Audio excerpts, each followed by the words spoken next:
everybody. I wanted to go over Isaiah 55 verses 1 and 2 today.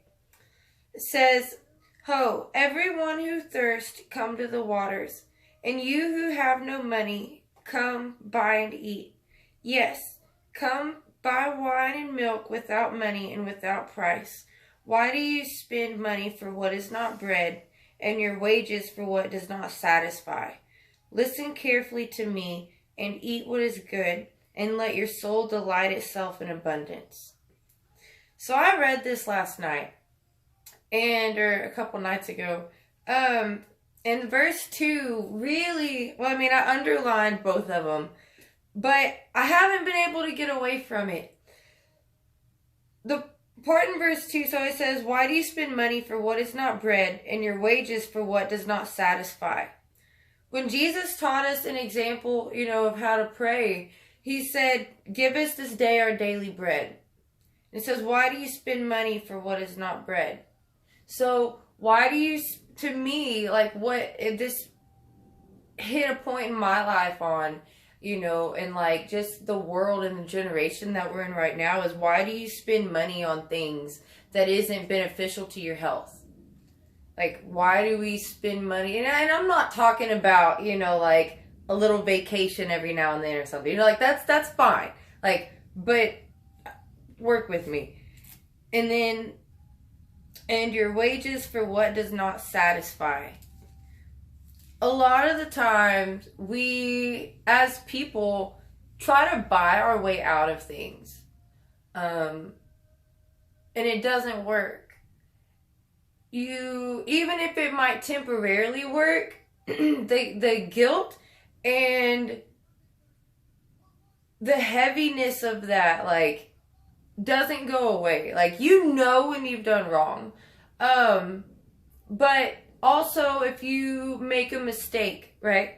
And you don't know what to do. So say you're married and you mess up and you go buy your wife a $80,000 Mercedes. It's not going to fix the situation, right? You're not going to, it's not going to help. She would much rather you have a rock that you wrote I love you on and gave that to her, and it would speak volumes, whenever, she's old and all the grandkids are there or whatever, and she's going to say, look at this rock. Your grandpa gave this to me, blah, blah, blah, blah, blah, blah, blah, right? But she's not going to have a picture of a Mercedes and be like, your grandpa gave this to me. No, that's not how those things work. Kind of on a side tangent on that one. But, okay, and then also in verse 2 it says, listen carefully to me, and me is in capital M. So listen to him, me. Listen to me and eat what is good. What is good? Somebody called Jesus good, and he said, the Father is good. And let your soul delight itself in abundance.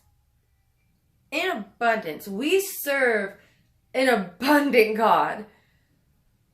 Just multitudes of blessings and mercy and grace and power and strength and just sovereignty. Abundance. I heard it put one time that we see, if you pour a glass and it overfills out the top, we see that as waste. If God pours into our glass and he sees it overflowing, he sees it as abundance and he sees it as prosperity. He doesn't see it as waste. And we serve an abundant God. And he's a good multitasker. I spoke with somebody. Okay, so there's somebody at work. We got a whole bunch of new people. And there's somebody who sits kind of over my offices. And I had heard him talking on the phone trying to schedule, his wife is pregnant. And so he was trying to schedule her an appointment, whatever. Anyway, well, she has some specific medical conditions or whatever. And so they were trying to find a doctor that would work with everything that they had going on. And they weren't having a lot of luck. And they were also trying to find somebody who didn't have to wear no mandatory masks. And so that was super big, right? And they just wasn't working, and they were having all these kinds of problems, and he was getting frustrated, and I heard him talking to his wife.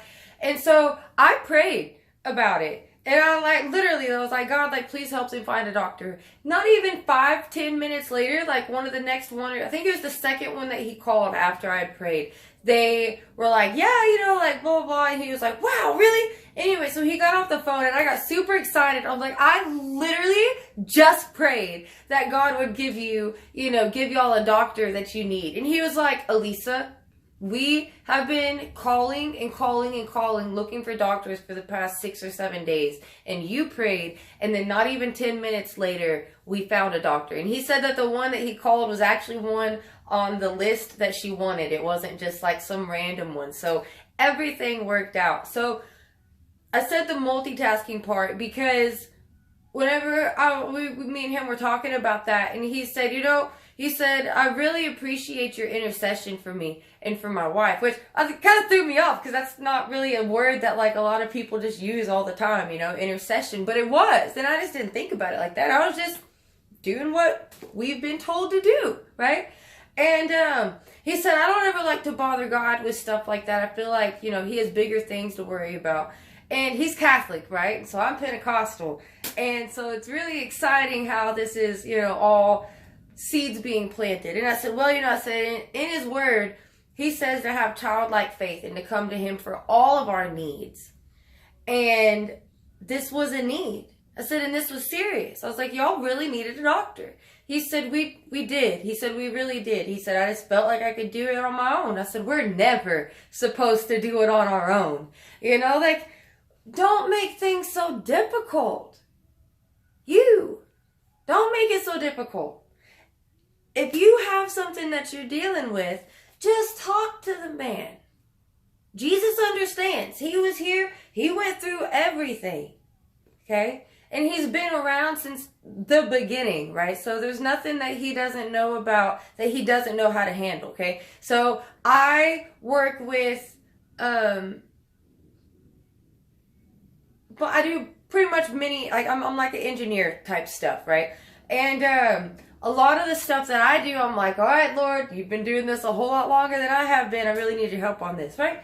There's nothing wrong with that. He loves that. He says to have childlike faith. Whenever you have a kid, right? Your kid, and they have something that's broken, what do? They bring it to you. If they have a question, they bring it to you. They don't sit there and say oh, well, I don't want to ask my dad why the sky is blue because he's too busy for me. Not at all. A good father would be like, son, I never want you to feel that way. I always have time for you, right? Well, he's the same way. He always wants to spend time with us, and he always wants to help. So back to verse 1 of chapter 55 that we were just at. It says, everyone who thirsts, come to the waters, and you who have no money, come buy and eat. Yes, come, buy wine and milk without money and without price. So everyone who thirsts, come to the waters. The living water. And you don't need to bring anything to the table except for yourself. So the only part of our salvation that we had anything to do with was bringing the sin and the faith. Really. We didn't do anything else, okay? But he is offering us an opportunity to come. Why would you not? You have a personal invitation from the King to come and to fellowship with him daily.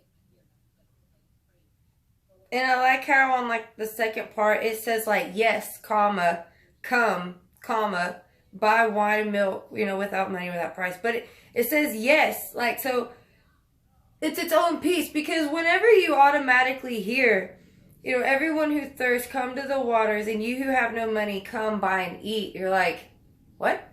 Really? Me? He said yes. So he didn't even give it some, he knows. He knows what he's saying sounds super far-fetched. I have no money. I have nothing to give you. And you're still telling me to come. Yes. Yes, he is. And he is everything that we need. He is the bread of life. And we need his fellowship daily if we're going to continue to grow. And the more time you spend with him, the more you will become like him. It is truly inevitable to spend time in the presence of the King and have nothing happen. There is something special that happens on holy ground. And he lives inside of you. So, think about all that. And if you need anything prayed for, don't forget to pray. And don't forget to talk to him yourself. And you can put your comments below and I'll pray for you in Jesus' name. And y'all have a fantastic, mighty, and blessed rest of your day. Bye.